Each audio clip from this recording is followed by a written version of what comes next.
Kami iyong pangaralan upang aming matutuhan ang salitang bumubuhay.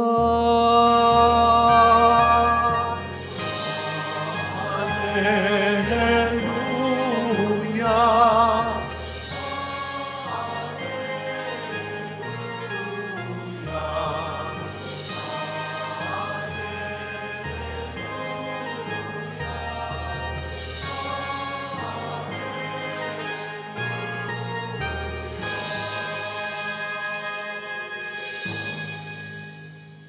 Sumainyo ang Panginoon. At sumayo rin. Ang mabuting balita ng Panginoon ayon kay San Marcos. Papuri sa iyo, Panginoon. Noong panahong iyon, pagbabalik ni Jesus mula sa lupain ng Tiro, dumaan siya sa Sidon at nagtuloy sa lawa ng Galilea, matapos tahakin ng lupain ng Decapolis.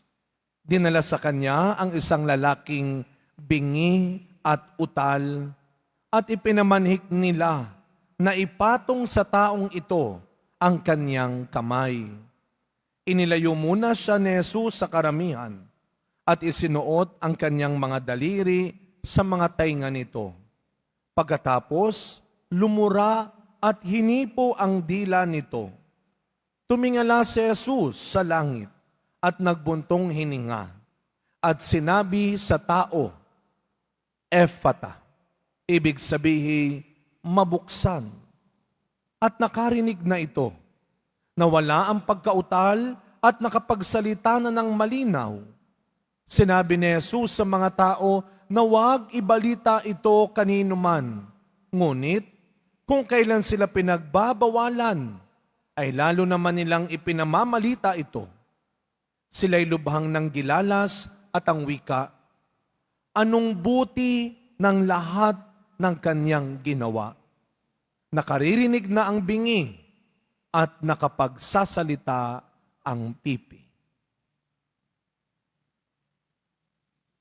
Mga kapatid, ang mabuting balita ng Panginoon. Pinupuri ka namin, Panginoong Hesu Kristo. Magsiupo ang lahat.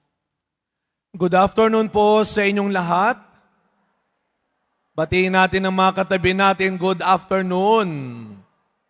At mga kapatid, Biyernes, muli tayong nagkakatipon-tipon, nagbibigay ng ating pagmamahal, pasasalamat at papuri sa ating mahal na pong Jesus Nazareno. Bigyan natin siya ng palakpak ng pasasalamat at papuri, mas malakasing tindi ng init ng araw ngayon. No? And alam ho natin na espesyal ang araw na ito para sa ating lahat. Kaya wag na natin patagalin, batiin natin ang mga katabi natin, Happy Valentine's Day. Wow! Happy Valentine's Day. Kaya yung mga nakapula, nasa na mga nakapula? Taas ang kamay ng mga nakapula. Yun lang naman, naitanong ko lang yung mga nakapula. Happy Valentine's Day sa ating lahat, mga kapatid.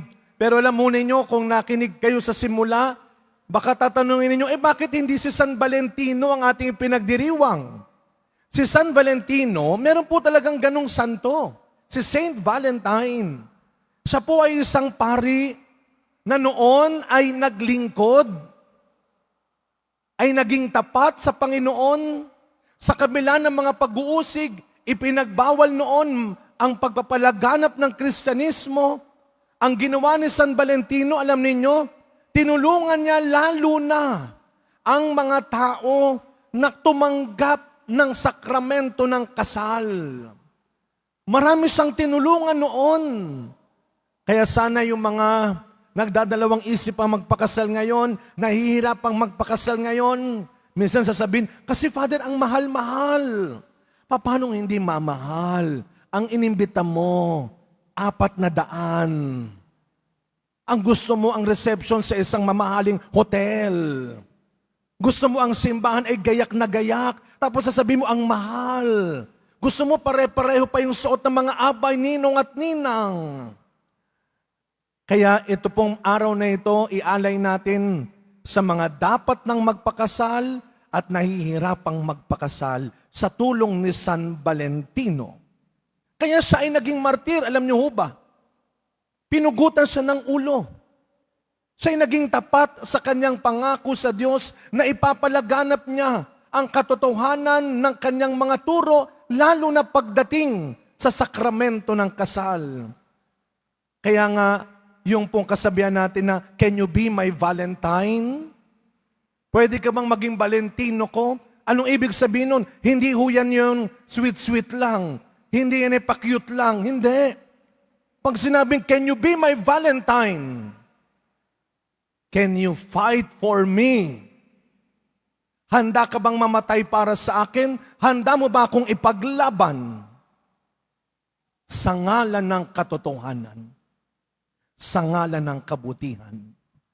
Kaya huwag kayo basta maniniwala doon sa, kaya kitang ipaglaban. Tanungin mo muna, saan? Saan mo ko ipaglalaban? Kailan mo ko ipaglalaban? Hanggang kailan, hanggang saan mo ko kayang ipaglaban? At pag sinabi natin pagmamahal, mga kapatid, hindi lang po ito tungkol sa mag-asawa, mag-boyfriend, girlfriend. Merong iba't ibang uri ng pagmamahalan. Siyempre, ang pinakamataas dito, at wag nating kalilimutan, lagi natin sinisigaw dito, mahal ako ng Diyos, mahal ako ni Lord, mahal ako ng Pong Nazareno. This time, isigaw natin ng malakas, I love you, Lord. Mas malakas, palakpakan natin ang ating Panginoong mahal na mahal natin. Sabi mo sa katabi mo, mahal ko ang Diyos. Talaga ha? Alam nyo, tanungin natin yan. Kailan mo huling sinabi yan? Madalas ang sasabihin lang natin, sister, mahal ka ng Diyos. Mahal ako ng Diyos. Ikaw,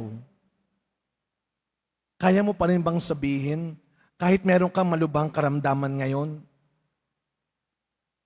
kahit may matindi kang problema ngayon, kahit maraming nang-aaway sa iyo at nang-aapi at nananakid sa iyo ngayon, kahit marami kang mga takot, pag-aalinlangan, kaya mo pa rin sabihin, mahal ko si Lord. Father, pinag-iisipan ko pa. Father, parang hindi na masyado. Mahal ko ang Diyos. At mga kapatid, maraming uri ng pagmamahal din. Hindi lang pagmamahal ng Diyos sa atin at pagmamahal natin sa Diyos. Ano ang sabi ng kasulatan? Hindi natin mapaghihiwalay din ang pagmamahal sa Diyos at ang pagmamahal sa kapwa. Pagmamahalan ng magkakapatid. Speaking of magkakapatid, ang ating dalawang santo ngayon, si San Cirilo at Metodio, magkapatid. Literal na magkapatid sa dugo. Dalawang santo. Ipinakita nila na kaya nating maging banal pareho. Ito'y magandang paalala sa atin, lalo na magkakapatid. Sana habang hinahangad mo na umunlad, guminhawa ka, sana dinadasal mo, Lord, pwede ba sabay kami ng kuya ko? Pwede ba sabay kami ng bunso namin? Pwede ba sabay kami ng ate ko na umunlad, na umasenso, na guminhawa? Kasi silang dalawa, sabay sila. Pareho silang naging santo. At ikaw naman, huwag kang puro inggit lang sa kapatid mo. Huwag puro hinanakit at sama ng loob. Gumawa ka rin ng paraan na ikaw din. Hindi puro bintang. Tamang hinala. Inggit. Pareho kayong pwedeng maging mabuti. Pareho kayo pwedeng maging maginhawa, maging marangal. Katulad ng magkapatid na ito. At hindi lang yon, tayo bilang magkakaibigan, ang ganda ng ating unang pagbasa. Ito yung malaking paalala sa atin. Baka sabihin nyo, anong maganda dyan, Father? Nagkasala nga yung tao. Nagtaksil nga yung tao sa Diyos. Ito'y paalala na hindi lahat kailangan mong pakinggan, paniwalaan. Hindi porket napapakinabangan mo, nabibigyan ka, napapahiram ka, pinupuri ka, susundin mo na. Hindi pakikisama ang tawag doon. Pakikisama. Kaya nga, magandang tanungin natin ang sarili natin. Anong turing mo ba sa mga kasama mo? Sa mga kaibigan mo? Sa mga katrabaho mo? Sila ba'y kaibigan mo pa rin? O sila'y kakumpetensya o kakuntsaba? Dalawa lang yan. Pero, huwag naman tayong lagi naghahanap lang ng tapat na kaibigan. Sana, ikaw din, sinisikap mong maging tapat na kaibigan. Lagi kang naghahanap, pero ikaw, hindi naman. Lagi mong hinahanap sa ibang tao. Lagi mong hinahanap sa mga kasama mo. Sana yung mga kasama ko, maging mabait, maging tapat, maging generous, maging mapagpasensya. Baka sabihin sa iyo nila, alam mo, ririgaluhan ka namin ng salamin. Magsalamin ka rin. Para makita mo rin sa sarili mo ang hinahanap mo sa ibang tao. Kaya napakaganda ng ating ebanghelyo. Siyempre baka ang naalala nyo lamang ay ang Panginoon at ang utal na lalaki na pinagaling niya. Sandali lang. Meron pang mga karakter sa Biblia o sa gospel natin ngayon na hindi nabanggit. Naalala nyo po ba? Sino yung mga nagdala doon sa lalaki kay Kristo? Hindi binanggit ang pangalan nila. Basta may nagdala sa Kanya, sa Panginoon. Yan ang malaking hamon sa atin. Kung paano mo kayang tumulong ng hindi nakikilala ng iba. Kung paano mo kayang maging tapat. Kung paano mo kayang ipaglaban ang iba nang hindi mo kinakailangang mapuri lagi. Makilala lagi. Maparangalan lagi. Kuminsan, tandaan natin, maraming tao na ang umiyak dahil sa pag-ibig. Ilang kaya sa inyo dito ang umiyak dahil sa pag-ibig? Wag ko kayong magsisi at wag kayong magtataka kung bakit kung kailan ka nagmamahal, lalo kang nasasaktan. Kung bakit kung kailan ka nagmamahal, umiiyak ka. Ay meron pong magandang pamagat ng kanta. Ang pamagat ng kanta, love and sacrifice. Love and sacrifice. Hindi love or sacrifice. Hindi ka mamimili. Magkasama silang dalawa. At huwag kang mag-alala kung ikaw man ay muling umiyak. Iiyak ka, hindi dahil nasaktan, hindi dahil iniwan ka. Isang araw, iiyak ka dahil tinupad, ginawa na ng Diyos ang hiningi mo sa Kanya. Amen? Palakpakan natin ang ating Panginoong nagmamahal sa atin. Kaya nga tignan ninyo yung mga tao, yung mga napakatapat na magulang. Alam nyo, ikaw magulang ka, alam mo kung anong ibig sabihin nito? Yung bang iniiyak mo na lang, pero mahal na mahal mo. Pero kasabay ng pagmamahal mo ay ang pag-iyak mo para sa kanila. At tandaan natin mga kapatid, ipinakita ni Kristo sa krus ang dakilang tanda ng pagmamahal. Kung saan naganap ang love and sacrifice.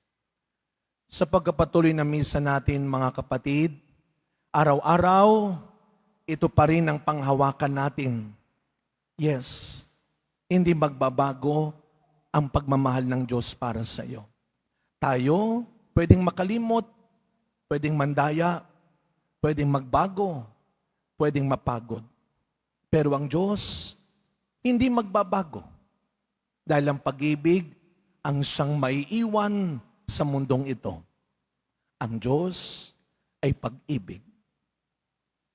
I love you, Lord. Araw-araw, mahal kita. Amen.